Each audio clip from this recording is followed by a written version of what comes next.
I'm Kate. Let's talk theater. Today, we are going to be discussing Maybe Happy Ending, and this is going to include some Maybe Happy Ending spoilers. So if you do not want to know anything about the Maybe Happy Ending, get out of here. And while we talk, that looks crazy. But while we talk, I'm going to be doing my makeup because I'm also going to be getting ready for a preview performance of Boop, the new musical on Broadway about Betty Boop. I've got a mirror here. I'm going to try to make this as not awkward as possible, but I figured why not, as I'm getting ready for a Broadway show, especially for the 24-25 season, why not also discuss another one? So I've been wanting to make a video about Maybe Happy Ending for a while, specifically Maybe Happy Ending and the Notebook. And I've been thinking about it, and just never did it. And then I saw a video by Sweaty Oracle, who is a theater TikToker, and he talked about how he did not like the ending of Maybe Happy Ending. And his discussion about it very much went kind of directly against why I think the Maybe Happy ending works. So it inspired me to finally sit down and make this video. So Maybe Happy Ending, to me, is a show about love and loss and life and grief, as is The Notebook. And if you know anything about me, anything about this channel, I love The Notebook. I saw it 8 times. I love it. I miss it. I listen to the soundtrack constantly. I love Ingrid Michaelson. I love that musical. But that's what that musical's about. And so is Maybe Happy Ending. And I think, obviously, there are a lot of things that go into a musical, right? You could sit here and have different preferences for music. I've been a fan of Ingrid Michaelson for years. And so, of course, I liked the score. It's her. It was her. So, yes, there are going to be obvious differences. I don't want anybody to get in the comments and be like, well, I didn't like it. Like, I get it. But for me, why I think Maybe Happy Ending is doing well and The Notebook is not is because of grief.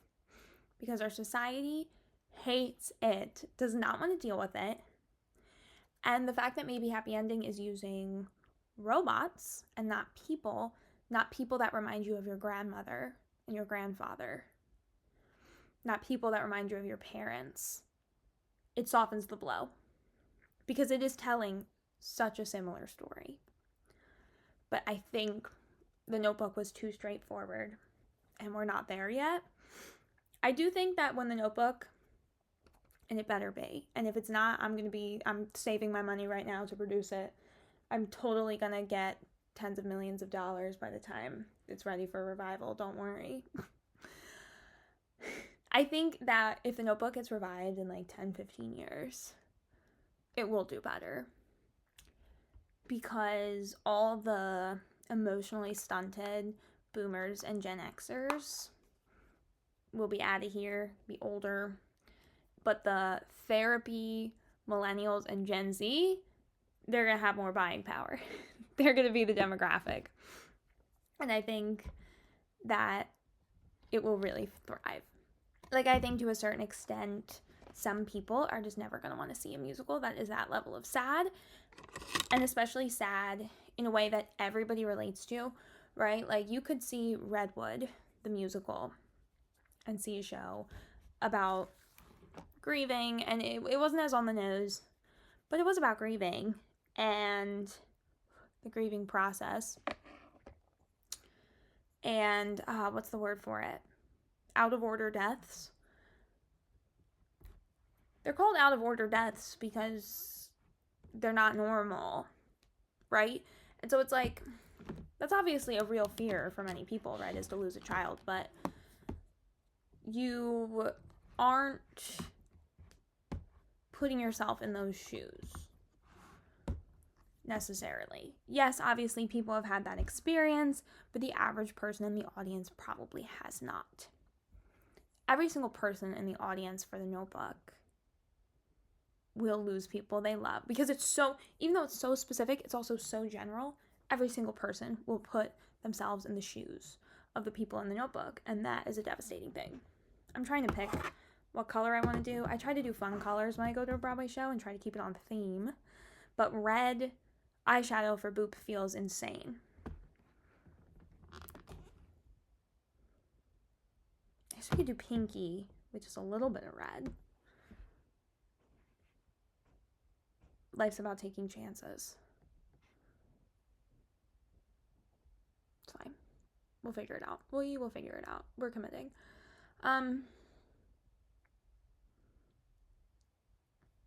Okay. Oh, Lord. What was I saying? Yes, okay. Yes, I think the Notebook was too real. So looping back to Maybe Happy Ending. Maybe Happy Ending is about robots and it softens the blow. But the whole point, not the whole point, but a big piece of Maybe Happy Ending is that they're retired. And so they're becoming obsolete. They are no longer getting replacement parts. And we know what that means.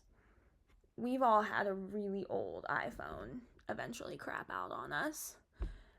But we also realize as an audience that they know what that means, right? They are sentient enough that they understand that they are breaking down. And that is the human experience. You know, I'm not an anthropologist, a scientist in any way, but I'd imagine that there are very few animals, mammals out there that are as aware of their own mortality as people, right? This is something special for us to deal with.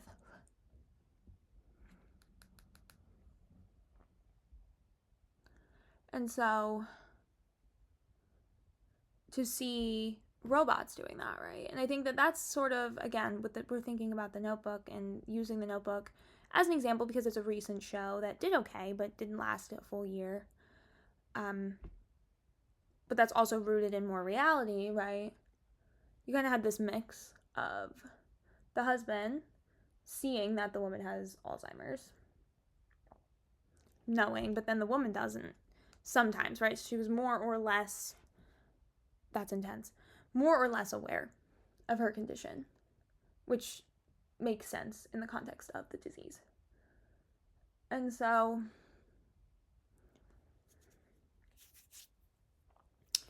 take a break from that for a minute because that's so bright. Wow. It's a good palette. But I've never used these colors before. And so these robots, again, have a similar experience to humans in that they have an awareness. Now, what they have that most humans don't have is a hyper-awareness. They actually know exactly how much time they have because they're also computers, and computers have lifespans, I guess. I don't know about computers either. And so, again, they have this, and I think that's what then takes it. Again, we're thinking about buffering. We're thinking about the ways in which Maybe Happy Ending buffers the human experience a little bit. We don't know, unless we have a very specific terminal illness, and even then, we're not going to know to the day the way that they do, right? And so, again, it's sort of taking the human experience and exaggerating it a bit. And that makes it feel less real for audiences. And I think, again, that buffers it. If you want to not process your own mortality after watching Maybe Happy Ending, you can probably get away with that. You can absolutely kind of disassociate from it.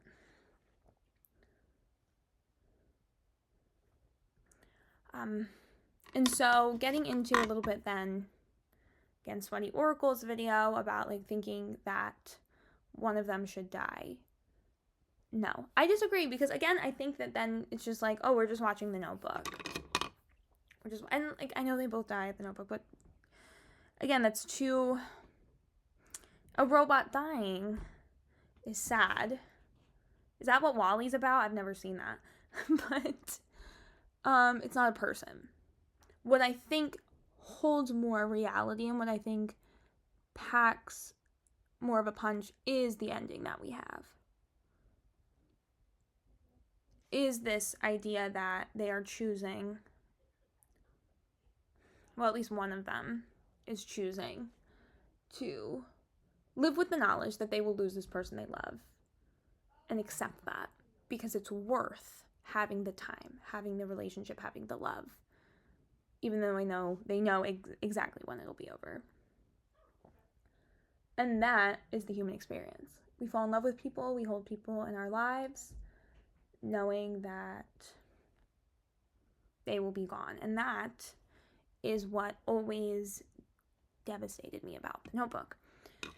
The ways in which they highlighted that, oftentimes using the younger characters in those moments, watching their older selves, and the meaning behind that for me, and I think it's open to interpretation, but the meaning of that for me was sort of like this idea of, again, kind of knowing you're falling in love and you don't know how things will quite go down, but you know you're going to lose each other, and you might lose each other slowly, you might lose each other abruptly, you might, I guess, get lucky and die at the same time together, if you're in a Nicholas Sparks novel, but the idea that these younger selves were looking down on them at times.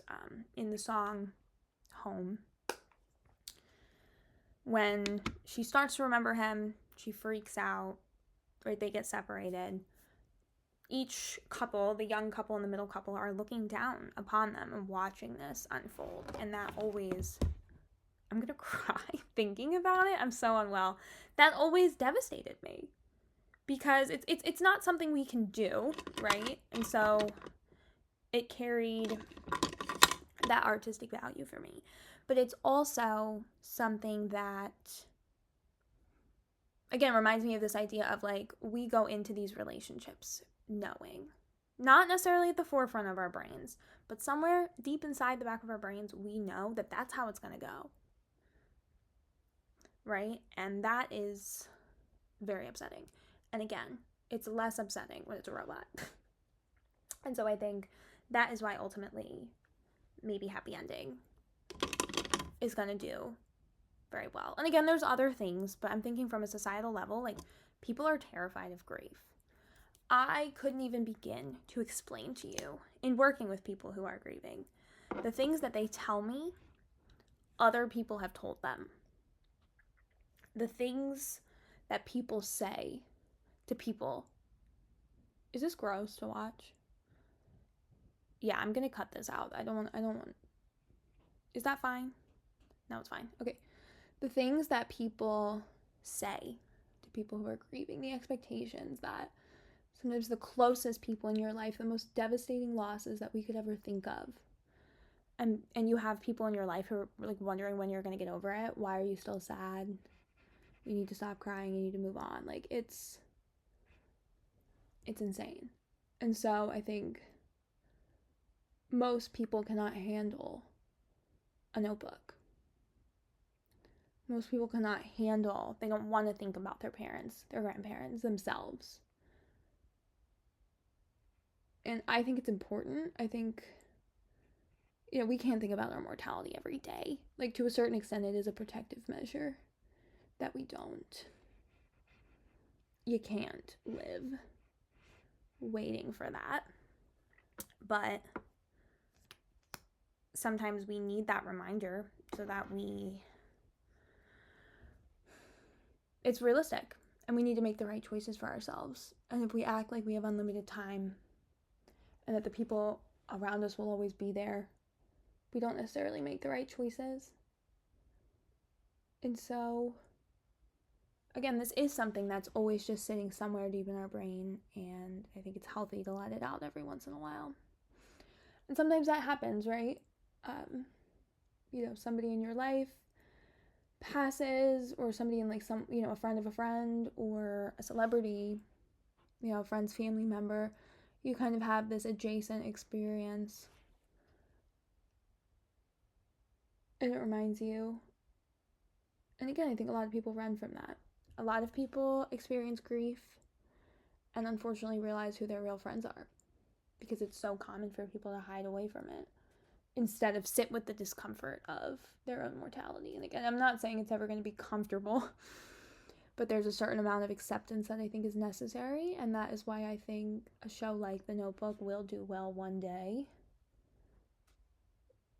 But I think there are too many very emotionally stunted people that still have a lot of buying power. And it's like more and more normal to be open about your emotions. And I think a lot of people probably are not comfortable crying with 1,000 other people in a theater like people were doing in The Notebook. With Maybe Happy Ending, again, I think you're so far removed from it for so long that, yes, you have this moment towards the end that really brings to the forefront, this is what this story is about. But it shields you from it.